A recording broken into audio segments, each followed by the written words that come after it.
أفادت قناة الرياضية المغربية بأنه تقرر تأجيل مباراة المنتخب المغربي أمام ليبيريا في تصفيات كأس إفريقيا إلى موعد لاحق لم يحدد من قبل الاتحاد الإفريقي لكرة القدم.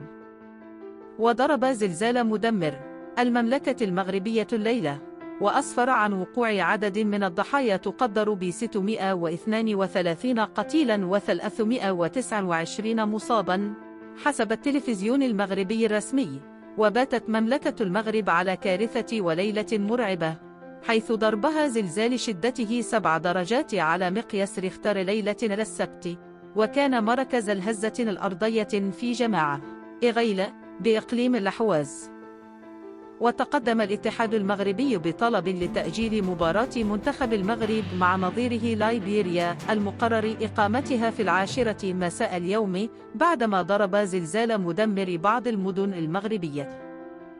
وكان مقررا أن يستضيف منتخب المغرب الأول نظيره ليبيريا اليوم السبت على ملعب أضرار في أغدير ضمن منافسات ختام تصفيات كأس إفريقيا التي تقام في كوت ديفوار مطلع العام المقبل.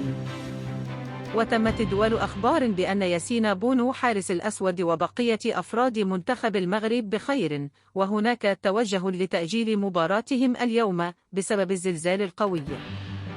وحصد منتخب المغرب بطاقة التأهل عن المجموعة التاسعة في تصفيات كأس إفريقيا بعد حصد 6 نقاط من 3 جولات بفارق نقطة خلف المتصدر جنوب إفريقيا، بينما اكتفى منتخب ليبيريا بحصد نقطة وحيدة من 3 مباريات لفقد فرصة للتأهل بشكل رسمي.